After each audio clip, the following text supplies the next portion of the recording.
আসসালামু আলাইকুম।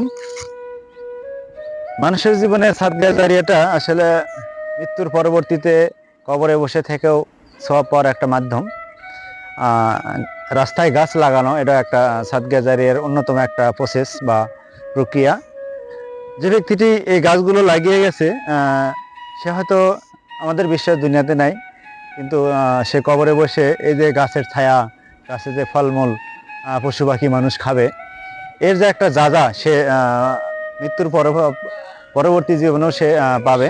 তবে এই যে সুন্দর একটা লোকেশন, মানুষজন আসে দেখে, এই যে ছায়ায় মানুষজন চলাফেরা করে, এইসব সাদকা জারিয়া আসলে আমরা ইচ্ছে করলেই ছোটখাটো বিষয়গুলো আমরা নিজেরা করতে পারি।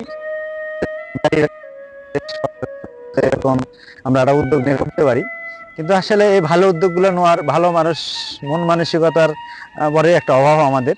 তবে আমরা যারা আছি, অর্থাৎ আমরা যারা গ্রামগঞ্জের মানুষ, আসলে এরকম উদ্যোগ নিলে রাস্তার পাশে সুন্দর গাছ লাগিয়ে, আমরা হয়তো একটা সময় থাকবো না, বাট এই গাছগুলো থেকে যাবে অনেক দিন, এবং মানুষ মৃত্যুর পরেও তাদের মনে করবে। এটা আসলে জীবনের একটা সার্থকতা। কারণ মানুষের জীবনেই লেখাপড়া, বড় বড় চাকরি, পদ পদবি, নেতা এমপি, এটার সার্থকতা আছে, বাট সেটা হয়তো একটা সময় মৃত্যুর পরে একটা সময় খুব সহজে মানুষ ভুলে যাবে।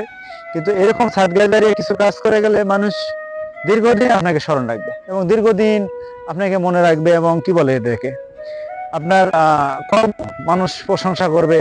এবং মানুষ যখন প্রশংসা করবে সেটা আল্লাহর কাছেও পছন্দনীয় একটা বা গ্রহণযোগ্য হিসেবে বিবেচিত হবে। তো আসলে আমাদের উচিত এরকম কিছু ভালো কাজ রেখে যাওয়া, করে যাওয়া, সাদকা জারিয়া, যেটা আসলে আমাদের জন্য, পরিবেশের জন্য, দেশের জন্য ভালো কিছু হয়। তো ঠিক আছে, আমরা চেষ্টা করব। আসসালামু আলাইকুম।